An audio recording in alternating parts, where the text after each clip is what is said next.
Fue muy duro.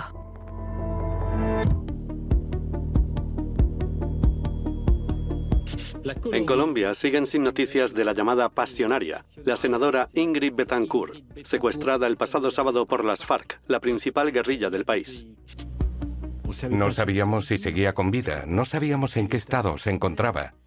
Temíamos que la hubieran violado o que estuviera enferma. Es la guerrilla más antigua del mundo. Surgió en 1964 de un movimiento campesino que luchaba contra los grandes terratenientes. ¿Dónde está? ¿Dónde está? ¡Ojo! ¿Qué hacemos? ¿Luchamos? ¿Corremos? Era una organización mundial del tráfico de droga, no una simple rebelión colombiana. La tarea era cobrar el impuesto al gramaje de la coca. Yo creo que todos sufrimos el aislamiento, la incomunicación, la barbarie, el maltrato físico y psicológico. Logramos detectar dónde estaban los secuestrados, pero las operaciones eran complejas. ¡Hijueputa guerrillero de malparidos! Yo tenía 6 años cuando pasó lo de mi papá. Entonces, yo crecí en medio de la búsqueda. Para quienes es más difícil es para las víctimas. El proceso de paz les ha exigido que se enfrenten a sus victimarios. Hubo secuestrados que estuvieron 15 años en manos de las FARC, otros que nunca volvieron, y sus familiares nunca pudieron saber dónde fueron enterrados o cómo murieron.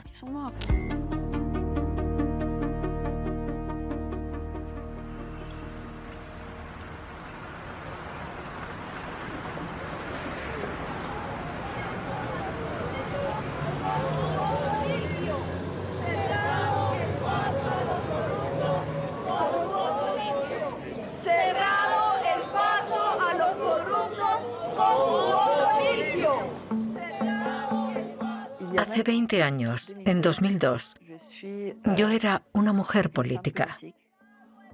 Era senadora, candidata a la presidencia. Había creado mi propio partido que se llamaba Verde Oxígeno y había cortado lazos con los partidos tradicionales. Ingrid Betancourt es un personaje político único en Latinoamérica. 40 años, antigua alumna de la Sciences Po de París. Esta mujer de la alta sociedad colombiana lucha contra la pobreza, contra la guerra civil y, sobre todo, contra la corrupción que asola a su país. La gente se acostumbra a la corrupción. Y para mí la corrupción es el vector que explica la violencia, la guerrilla, el tráfico de droga. Yo la denunciaba y promovía debates en el Congreso. Esto fue un concierto para delinquir, con apoyo político, con poder. Y eso es lo que la Fiscalía tiene que entrar a investigar. Es que piensan que a punta de chantajes, a punta de amenazas, que demandas, entonces uno se va a morir del susto. Pues no. Y una vez escuché el discurso de Ingrid Betancourt allá, yo estaba en Bogotá estudiando. Aquí hay una lista de 170 personas con una pensión de más de 10 millones de pesos. Y yo dije, oye, esta vieja tiene pantalones, parársele a todos estos delincuentes. Y ahí comenzó a enamorarme a escucharla. Yo decía, interesante escuchar una nueva propuesta, diferente. Pero lo que más me llamaba a mí la atención era su fuerza, su coraje de denuncia, sin miedo, arriesgando su familia. Y decidí trabajar con el Partido Verde.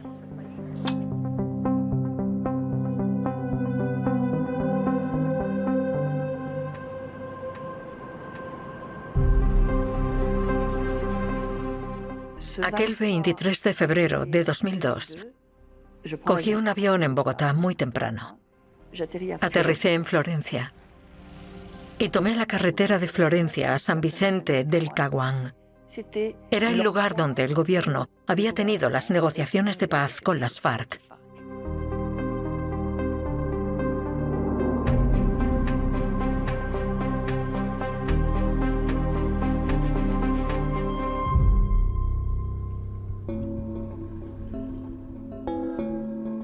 Venía un proceso de paz entre el gobierno Pastrana y las FARC. Incluso tenían toda una zona que es en el sur del país, que se llamó la zona del Caguán. Les habían cedido más de 42.000 kilómetros, estamos hablando de toda Suiza quizá, para que ellos pudieran moverse sin presencia del Estado. O sea, no había jueces, no había ejército. Desafortunadamente las FARC utilizó toda esta zona para hacer un tráfico de armas muy fuertes, para fortalecerse militarmente y para generar un santuario donde mantenían a las personas secuestradas. ¡Llama por la patria amada! ¡No descansaremos! ¡Hasta ver a Colombia liberada! ¡Otra vez con los fusiles en alto, camaradas! ¡Desde la legendaria maquinaria! Ellos venían atacando a la población civil, secuestrando civiles.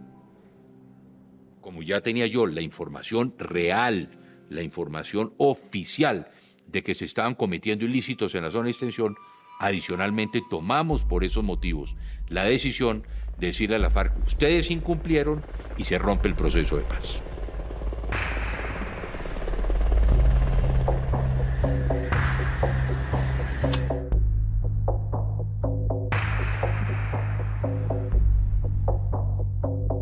Por eso vamos a San Vicente Caguán, porque era la recuperación de la zona, era demostrarle al mundo de que nosotros controlábamos la zona, de que la zona no estaba controlada por las FARC.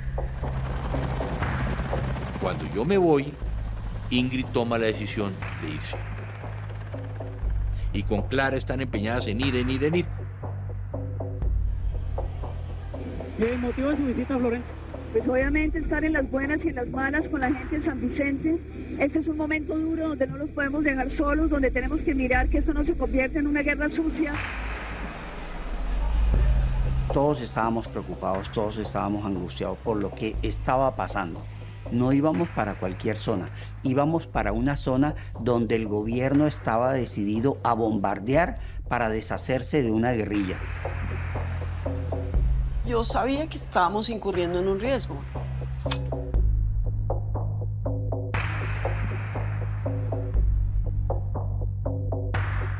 Pues tomé una mala decisión de ir ese día. Yo no he debido ir. No me tocaba ir. Sí, y fui por solidaridad, por acompañar a la candidata. Pues yo también entendía que no podía ir sola.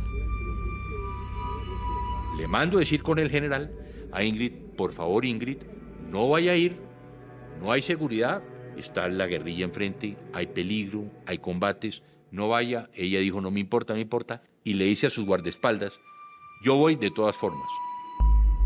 ¿Y si sale la guerrilla? Pues estamos en manos de Dios.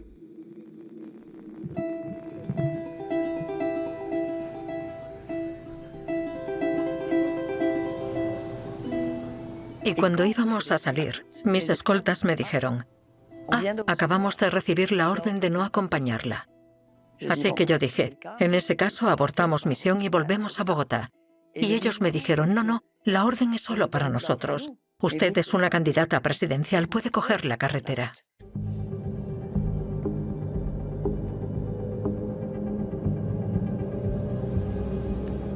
Era un ambiente muy tenso. Yo sentía, Ingrid, un compromiso. Clara estaba atrás, asustada, se veían nervios.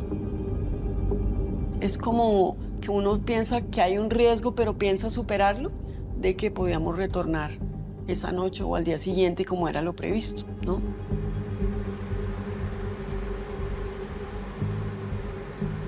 Yo viajé 4 veces aproximadamente a la zona y las veces que estuve siempre había muertos en la carretera. Y por supuesto, hacer ese viaje con Ingrid Betancourt por vía terrestre era para todos no era nada fácil. Yo simplemente continúo, atravieso ese río porque tocaba atravesarlo como por unas tablas y volver a coger la ruta. Lo que no veía yo en ese momento era de que al volver a salir a la carretera,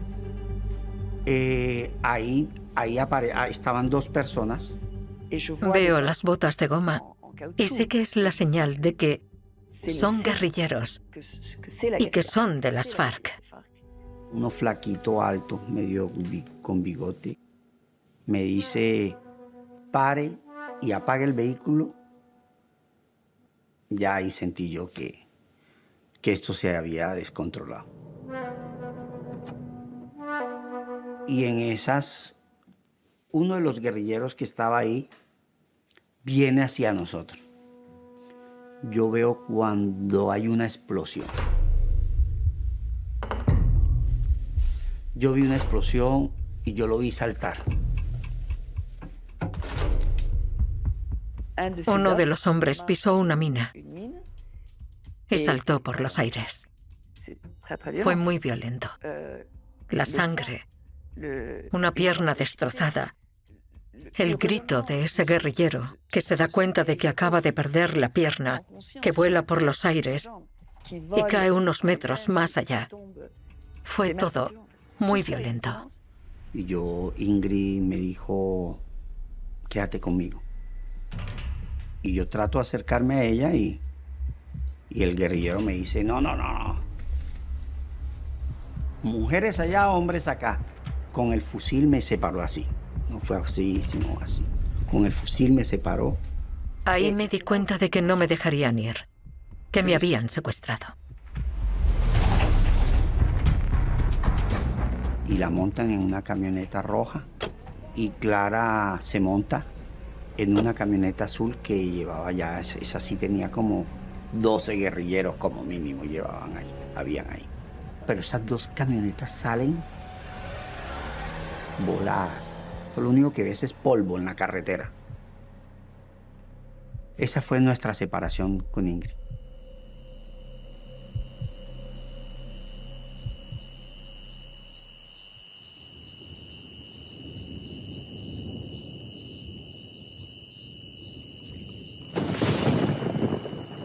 La primera noche no dormí nada, obviamente.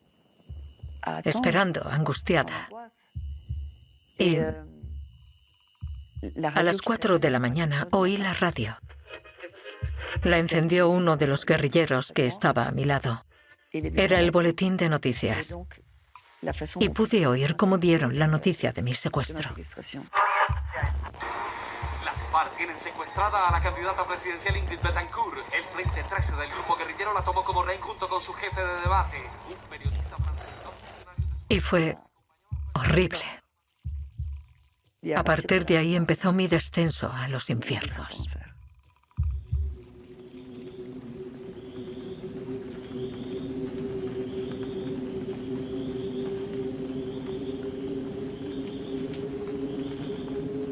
Aquí en medio de la selva, en el silencio y lejos de todo, el secuestro es un acto bárbaro. Pues está la angustia, los sentimientos de culpabilidad, el dolor, la ansiedad, porque no saber qué va a pasar es muy fuerte, ¿no? Está cada minuto luchando de saber que el minuto siguiente no sabe si va a estar vivo o no, ¿no? Es una sensación de zozobra al límite, ¿no? Uno está todo el día con el tema de la muerte muy, muy fuerte. Cuando veo que lo de Ingrid Betancourt, yo sí me preocupé porque yo dije, esto puede ir para largo. Porque la van a convertir en un tema político, de canje político, y le dio a la FARC esa posibilidad. La realidad es que nosotros venimos de un conflicto interno, no es una guerra exterior, es un conflicto interno de más de 60 años.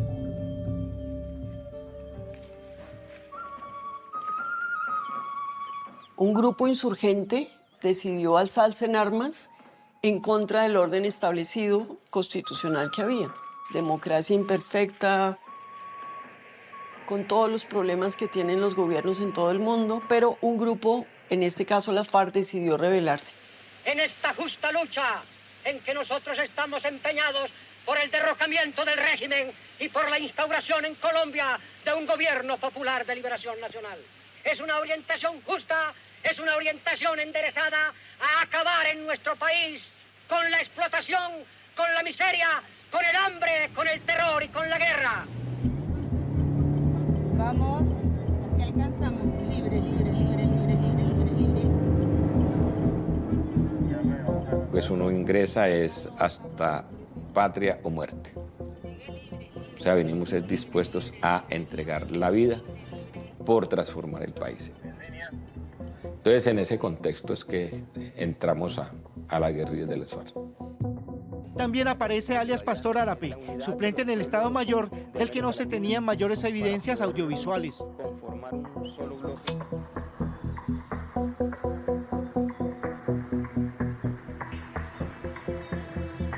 Crecimos pues en una familia de comunistas. Yo hacía trabajo político aquí en este municipio y aquí había un movimiento importante de oposición en los finales de los 70. En ese momento la reforma agraria y se organiza la Asociación Nacional de Usuarios Campesinos. Teníamos un importante número de concejales en este municipio. Bueno, que lo pasen bien. Y empezaron los asesinatos. Era una situación de crímenes de Estado contra líderes opositores y fundamentalmente del Partido Comunista Colombiano. Eso generó aquí en el territorio unas realidades muy violentas. Nos lleva a tomar la decisión de irnos a la lucha armada en un contexto también latinoamericano. La Revolución Cubana estaba pues también aún en su furor. Nicaragua, en 1979, había triunfado la Revolución Sandinista. Estaba el movimiento guerrillero en El Salvador, Guatemala, de igual forma. Entonces había también como un contexto de impulso de la lucha armada como única forma de enfrentar el atraso de Estado en el continente. O sea, nosotros le apuntamos era una insurrección, de tal manera que pudiéramos obligar a la oligarquía al poder a entregar el poder o a negociar.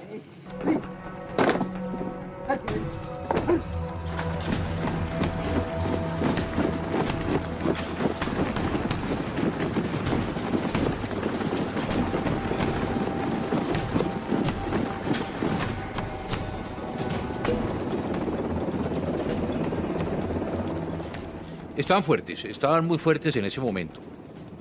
De 3 o 4 golpes militares muy grandes, Patascoy, Las Delicias, El Villar, habían masacrado muchos soldados, estaban muy fuertes.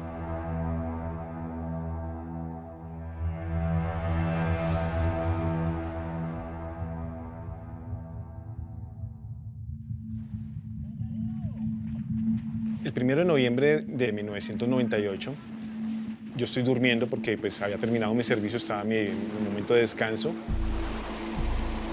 Me di cuenta que nos estaban atacando.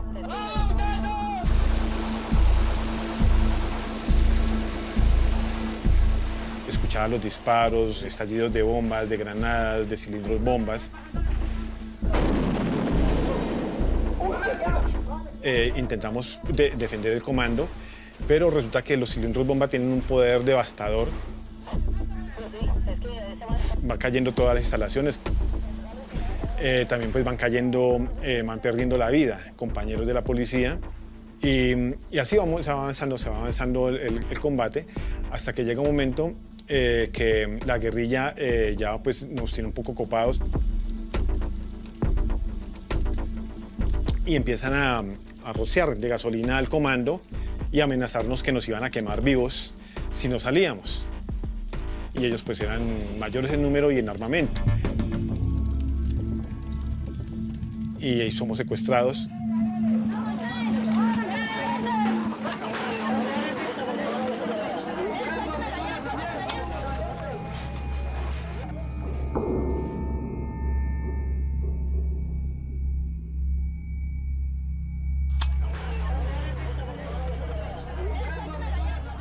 Y empieza un desplazamiento, nos llevan hacia las afueras de la ciudad, o sea, sabíamos que era como alejarnos de la libertad.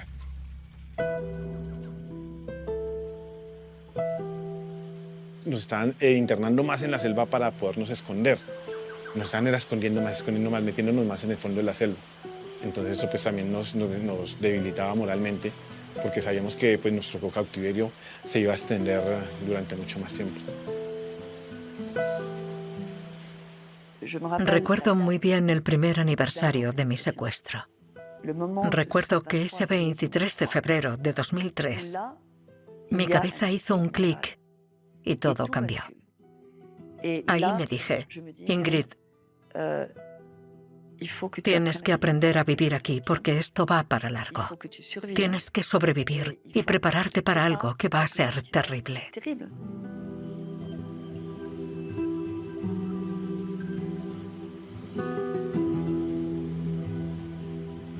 Es totalmente deshumanizante. Esta gente hasta lo numera uno para llamarlo. Lo dejan de llamar por el nombre que es tan importante. Es una condición esencial. Sí, mi nombre es Clara y yo espero que la gente se refiera a mí como Clara. Pero si ya te dice usted número, si usted es un número, un 1, el otro es el 3, ¿sí? Ah, que el 3 no se despertó hoy. Sigamos porque o lo mataron, lo desaparecieron, algo pasó. Es una cosa bárbara.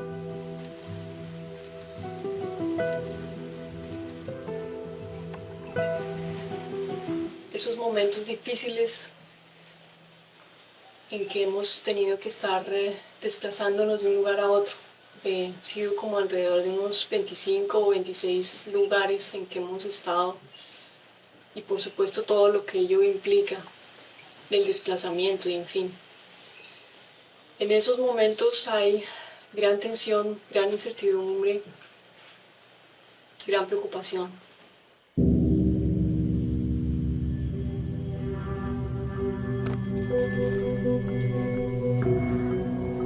Cuando íbamos en las marchas, dejaba descansar muy poco tiempo, muy poquito, y que continuó la marcha, eran marchas forzadas, ya pues al borde de desvanecerse los secuestrados.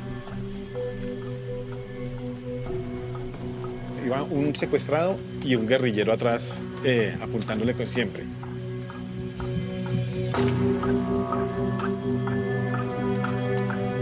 Sentía la muerte encima.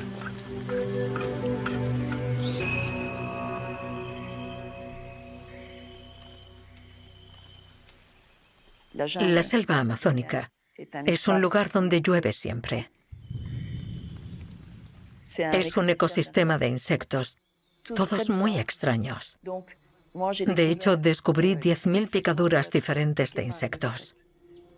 Cada día sentía una sensación diferente, unos dolores diferentes, en intensidad, en sensaciones, en duración en el tiempo de la picadura. Había insectos voladores, pero también todo tipo de hormigas, lombrices que picaban, orugas y arañas. Todo pica. Los insectos tienen horarios. Entonces ellos en la mañana, hasta las 9 de la mañana son un tipo de insectos, de las 9 a las 12 son otro tipo, se van como rotando. El nuche es como los huevos de los moscos, de las moscas, lo pican en cualquier parte del cuerpo y dejan los huevos adentro y se desarrollan gusanos. Entonces es cuando el nuche empieza, cuando el gusanito empieza a salir, sale y se entra, como si constantemente le estuvieran picando con una puntilla.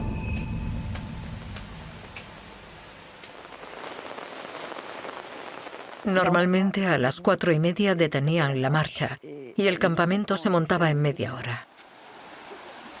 Entonces íbamos a lavarnos a una fuente de agua y a prepararnos para el día siguiente.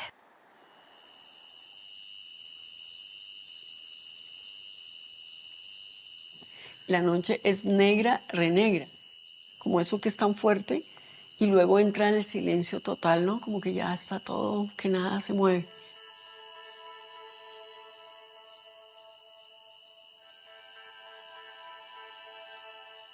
Entonces se siente más la soledad y esa confrontación con uno mismo y con la noche es muy fuerte, tanto que mucha gente pierde la capacidad de dormir. Ni siquiera nos permitían usar linterna, ni velas, ni nada, porque eso es llamar la atención de los aviones.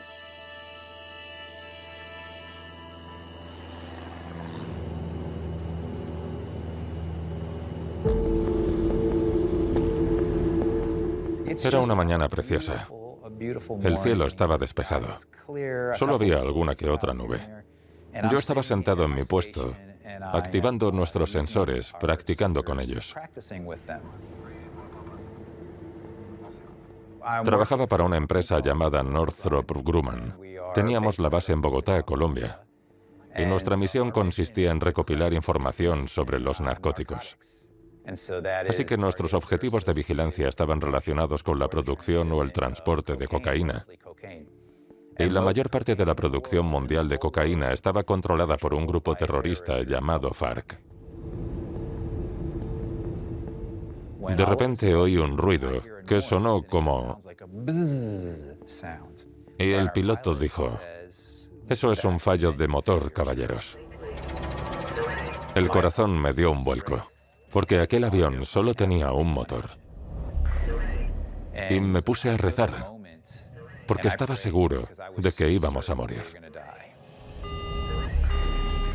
Estábamos sobrevolando unas montañas cubiertas por un triple dosel. Recuerdo que me agarré al asiento con las dos manos, cerré los ojos y sentí el primer impacto. Cuando abrí los ojos, parecía como si el avión se hubiera abierto por la mitad, como una lata de conserva.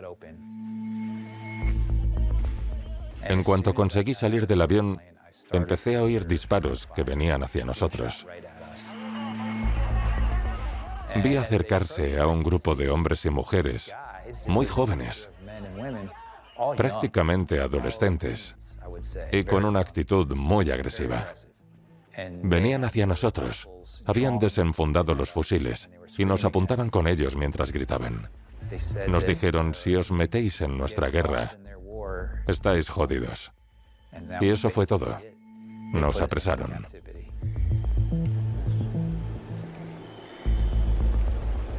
Cayeron prisioneros. Were taken prisoners En poder de las FARC. by the FARC. Cuando fue derribado When the airplane was brought down, un avión espía norteamericano. North American spy airplane. Hacen parte You are part of del grupo de prisioneros the group of prisoners, de guerra. war prisoners. Estoy siendo fuerte. No me han hecho daño ni torturado. Espérame, cariño. Joey, Cody y Destiny, os quiero mucho.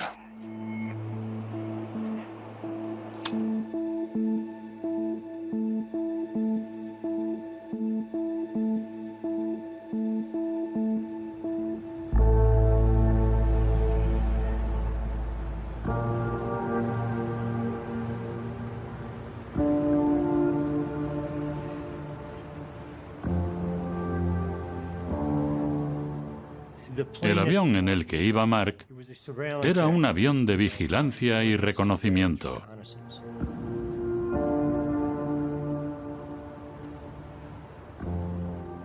Cuando sufrieron el accidente, cumplían una misión para las autoridades colombianas y estadounidenses.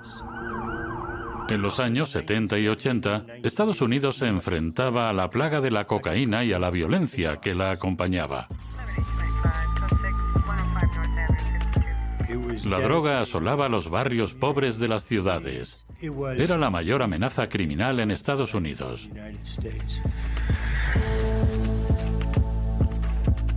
Incautamos kilos de cocaína en Brooklyn con el mismo sello que el que se encontraba en los laboratorios de las FARC en Colombia. Era muy difícil encontrar un solo kilo de cocaína que no tuviera la marca de las FARC.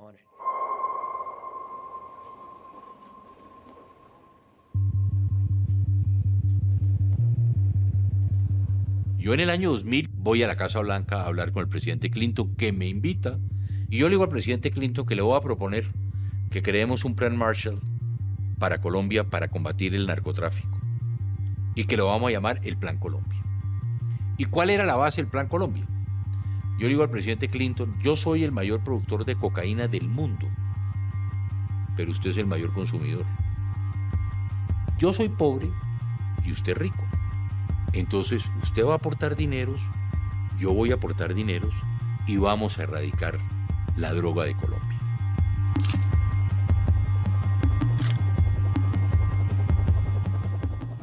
Fue, sin duda, el mayor programa de ayuda aprobado por el Congreso para un país en las Américas. El plan era dotar a las autoridades colombianas de recursos, capacidad y formación avanzada para que pudieran combatir a los cárteles y las FARC.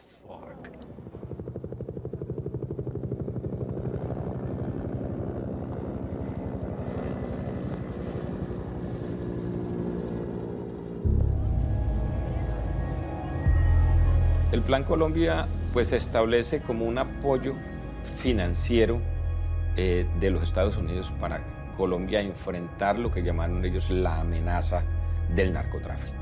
Sí, así lo ponían, era la amenaza del narcotráfico, pero que tenía un contenido concretamente contrainsurgente.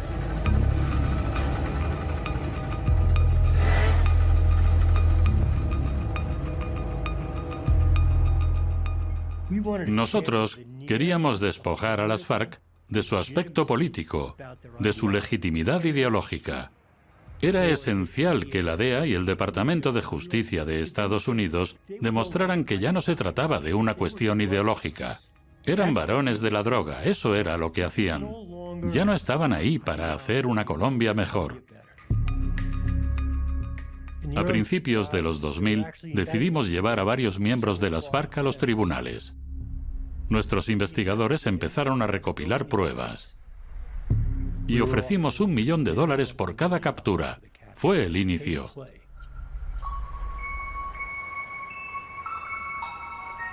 Mi seudónimo dentro de las FARC, Sonia.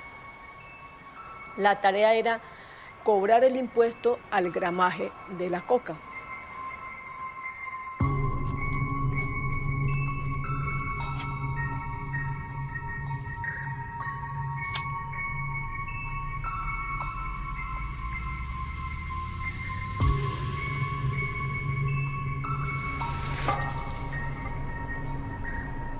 Sabe que para nadie ni para el mundo es un secreto que en muchas áreas de Colombia la única forma de subsistir los campesinos es a través de la pasta base de la coca. Entonces las FARC, ¿qué hacía? Las FARC cobraba un impuesto por cada kilo de coca, más no hacía, y esa era mi tarea. Entonces yo le decía, bueno, ¿cuántos kilos se llevó? 300, entonces me paga el impuesto de estos 300 kilos y ese era el dinero que recibía las FARC. Sabíamos el beneficio neto obtenido en un día. El enigma, el agujero negro, siempre fue ¿a dónde va ese dinero? Sabíamos que el consumo de drogas y los fondos procedentes del narcotráfico en Estados Unidos financiaban a los criminales en Colombia. Sabíamos que una parte se destinaba al enriquecimiento personal, pero lo que más nos preocupaba era qué parte de ese dinero se destinaba a armas y munición. Pues las FARC se financiaba del impuesto de la coca y como entraba plata, ¿verdad? Entonces así mismo se gastaba. Era para sostener un ejército muy grande, que se necesitaba mucha gente. Por ejemplo, solamente el Frente 14, en el tiempo que yo estuve, éramos 450 personas. Y sostener esta cantidad de personas en alimentación, en logística, en salud, entonces era un gasto grande. Así como entraba dinero, también se gastaba.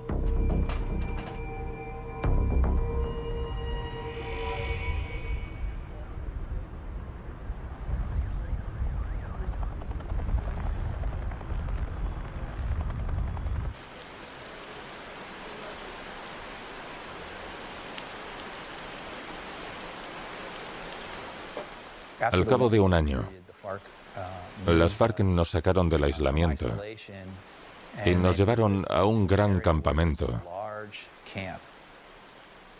donde tenían a muchos rehenes.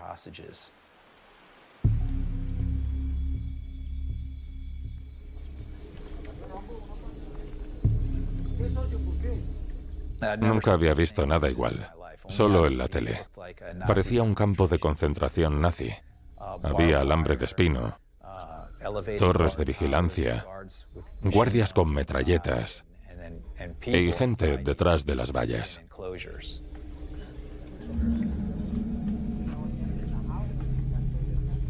Nos llevaron a la parte civil del campamento. Abrieron el pestillo de lo que parecía una puerta de prisión y nos ordenaron entrar. Entonces, una mujer, una rehén, se acercó a la puerta y dijo, no, que no entren aquí. No hay sitio. Era Ingrid Betancourt, la política y candidata a la presidencia colombiana. Cuando tienes hambre, tienes hambre. Es así. Y empiezas a pelear por las cosas más absurdas. ¿Por qué uno va a recibir más comida que otro cuando todos tenemos hambre? ¿Por qué uno va a conseguir que el guardia le deje el machete? ¿Y por qué no los demás?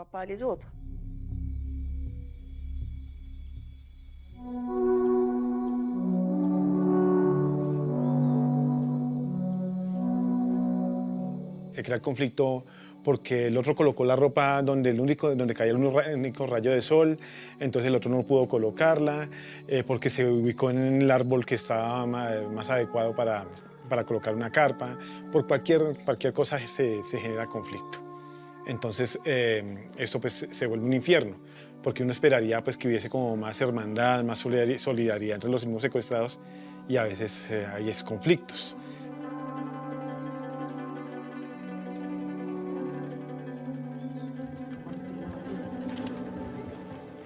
Yo creo que aquello era otra de las cosas que manipulaban las propias FARC para provocar esa rivalidad. ¿Quién es el líder del grupo? ¿Quién puede dar órdenes a los demás? Algunos estábamos encadenados por el cuello debajo de un árbol porque habíamos intentado escapar en numerosas ocasiones. Yo estaba constantemente aislada. No se me permitía hablar con mis compañeros y siempre vivía un poco apartada de los demás. Aquello estuvo muy bien. Yo creo que todos sufrimos el aislamiento, la incomunicación, la barbarie, el maltrato físico y psicológico. Las mujeres, pues claro, obviamente hay cosas que nos duele más, pero yo también presencié el dolor de los hombres encadenados todo el tiempo, los militares uno a otro, y para caminar, para pasar los ríos, el riesgo que sufrían era enorme. O sea, me parecía tan indignante el tema de las cadenas.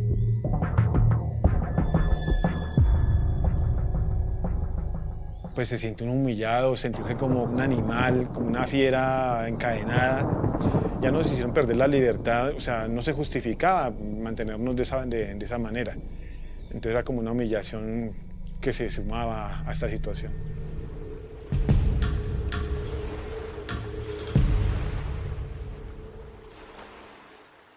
Los guardias que nos vigilaban no tenían ningún respeto por la vida. Cualquier vida, ya fuera humana o animal.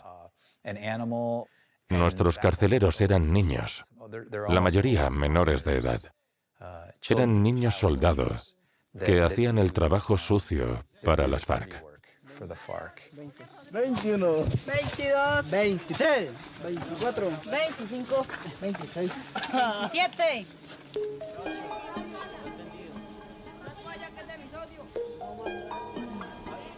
Tenían unas creencias y unos comportamientos muy inmaduros.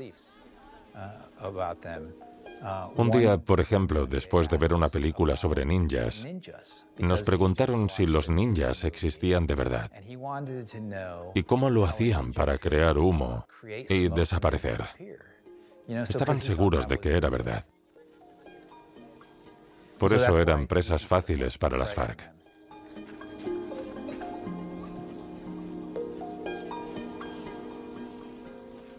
Las FARC campaban a sus anchas en el ámbito rural colombiano, donde la presencia del Estado, la policía y el gobierno eran a menudo prácticamente inexistentes.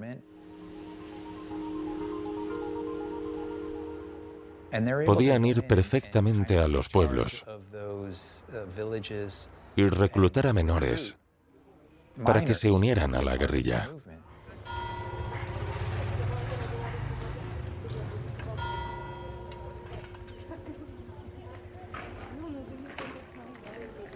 Chiqui, Chiqui, ven Chiqui, Chiqui, ven.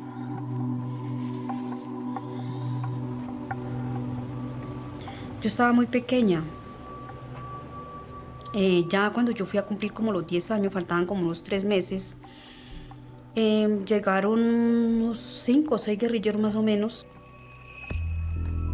Y pues di una charla a la profesora y a los niños que estábamos ahí, que se iban a llevar unos porque pues ya estaban en la edad de que aportaran a las FARC.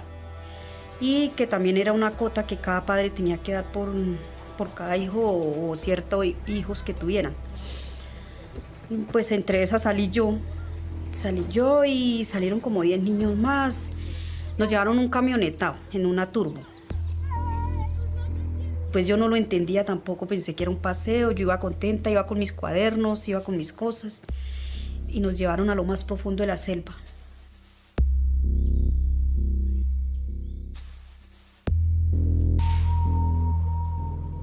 Éramos como 200 niños, entre esos casi todos menores de edad, de 16, de 15, de 9, pura niñez. Ya cumplí 10 años, nos mandaron al curso militar.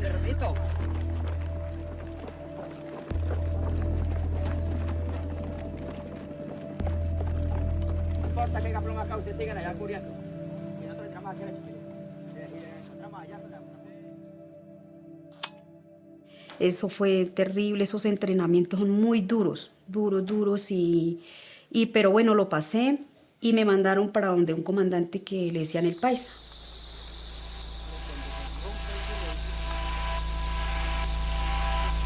No hacer esto, llegar y... Una persona sanguinaria, mala. Él lo que decía y lo que no se hacía cuando él ordenaba, él automáticamente mandaba a justiciar, a matar. Y pues desde el momento en que me vio, no sé, me dijo que yo tenía que ser para él, pero pues yo no entendía. Y que yo estaba virgen, me preguntó. Yo le dije, ¿qué es eso? Dijo que si ha estado con algún hombre. Le dije, no, nunca, jamás en mi vida, o sea, no.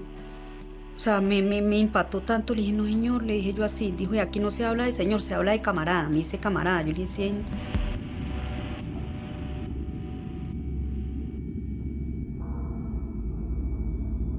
Me dijo, usted duerme esta noche conmigo. Y no es que si quiere, es una orden. Usted sabe qué le pasa a los que no cumplen órdenes acá en las FARC. Porque en las FARC se cumplen las órdenes o se cumplen. Y por la noche entonces yo fui y me acosté con él y fue cuando empecé a ser abusada sexualmente por él.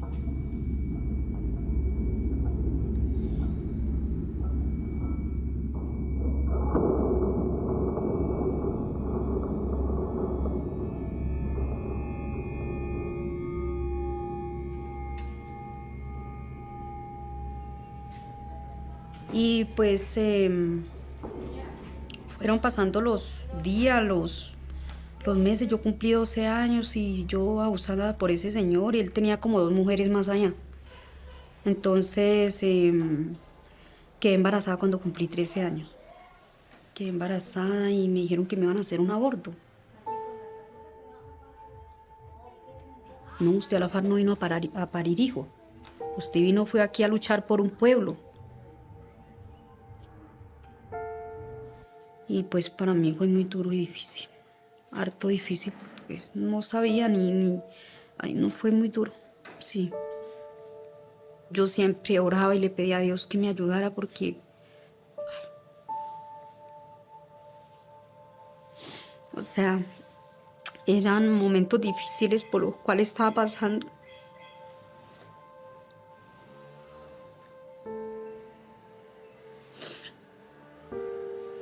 No, me aferré mucho a Dios. Sí.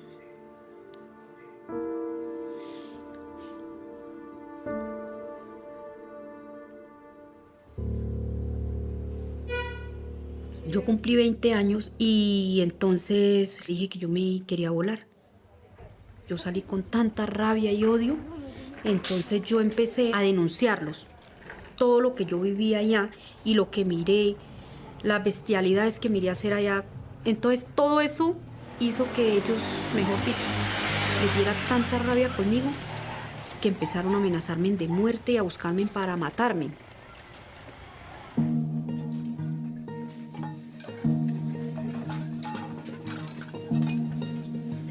Cuando llegamos allá nos dijeron que eso era una organización que defendía al pueblo.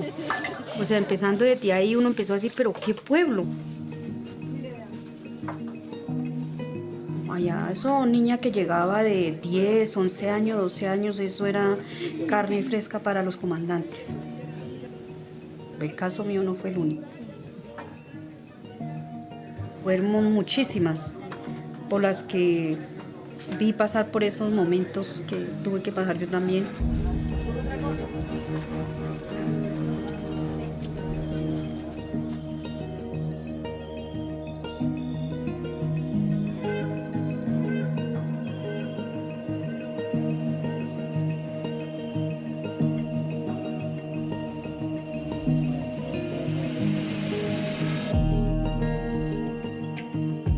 Que yo para poder sobrevivir allá me tocó volverme fuerte también, con todos y con todas, y pues ya me parecía como normal cuidar secuestrados, cuidar gente que la traían ahí para matarla al otro día, entonces ya para mí eso se convirtió como en algo cotidiano ya, normal.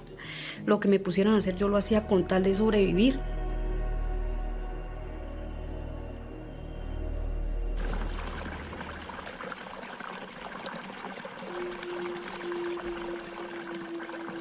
Porque ya llevábamos muchos años esperando que se diera una negociación para nuestra liberación. La fuga ya era la última opción.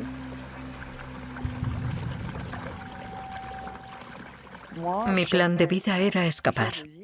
Era lo único que quería hacer. Quería irme para estar con mis hijos.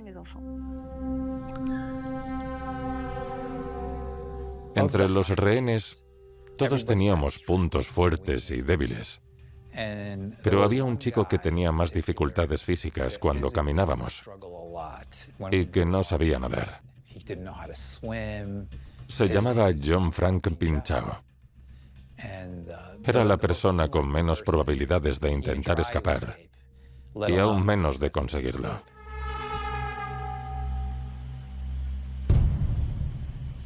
Y ese día, pues, en la noche, a las 12 de la noche, empecé a escuchar la radio y en un momento sale una canción.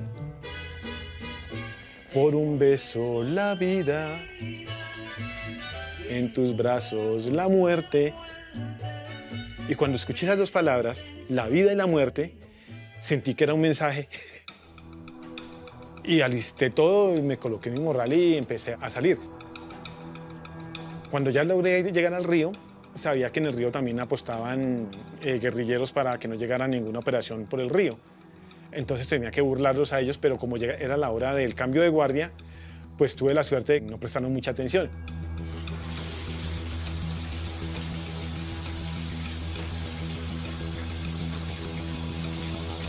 Y me metí al agua.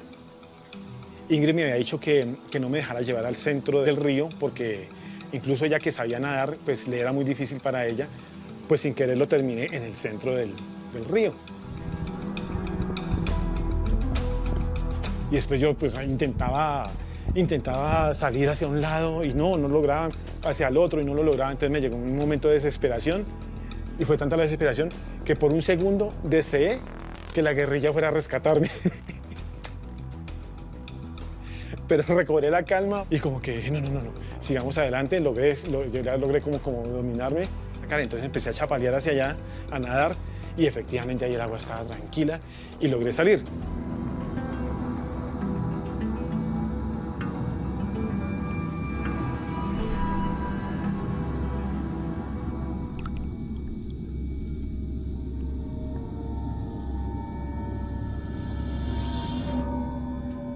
últimos días de la fuga, observo unos helicópteros que estaban sobrevolando en la región más o menos donde yo estaba, y empecé a avanzar hacia donde están los helicópteros. Y cuando llego y veo un caserío, ya pues, y veo los policías ahí, los helicópteros, entonces yo me voy pues de la alegría pues a abrazar a un policía.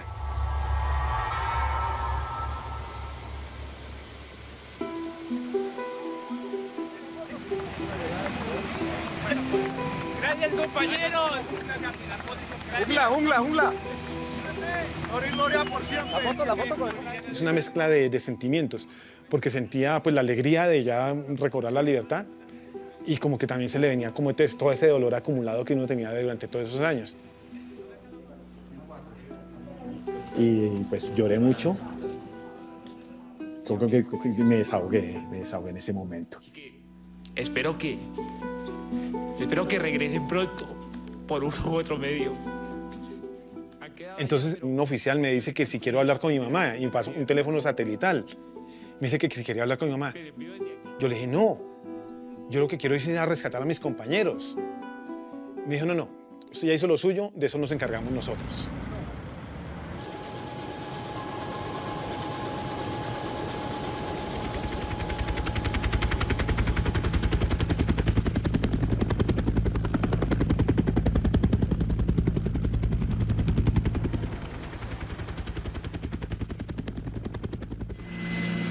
Apenas se le ve la cara, pero su sonrisa es perfectamente visible y es para su madre.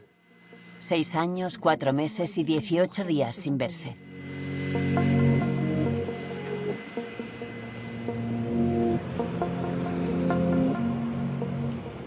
¿Qué me encontré al volver? Que papá ya no estaba. Que mi marido estaba con otra. No tenía ninguna gana de volver a la política. ¿Qué iba a hacer con mi vida? ¿Quién era? ¿Podría volver a ser madre?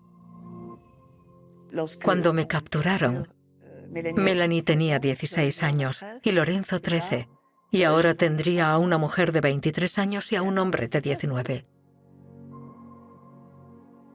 ¿Me reconocerían?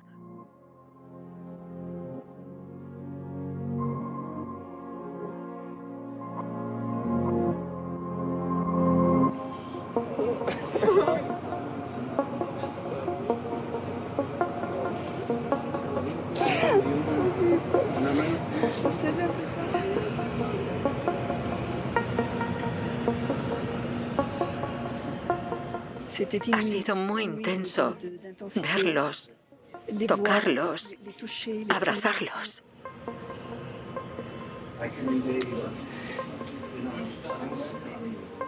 ¿Se los imaginaba así? Sí, suponía que estarían bien, pero no tan bien. Son maravillosos y están guapísimos.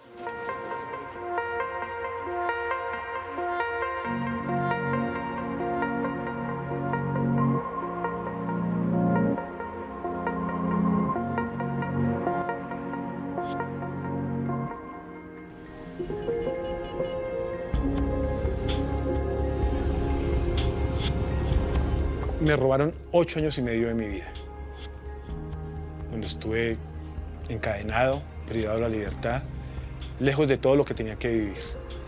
Y eso pues lo soporta uno, se soportó, pero me hicieron un daño mayor, que fue el daño que le hicieron a mi familia, a mis padres, a mis hermanas, a mis sobrinos, a mis tíos, todos con esa incertidumbre de qué estaba pasando adentro, que los enfermó y los envejeció antes de tiempo. No me gusta la expresión trastorno por estrés postraumático. Tengo la sensación de que la gente lo utiliza demasiado. Todo el mundo dice que lo sufre, pero yo no quiero sufrir ese trastorno, no quiero decirle eso a la gente, no me gusta. Solo diré que el cautiverio deja cicatrices. Algunas se borran y otras permanecen. A veces, aún sueño que estoy a punto de morir. Y cuando me pasa, lo que hago es obligarme a despertar. Abrazo a mis cachorros, beso a mi mujer y vuelvo a la cama. Sí.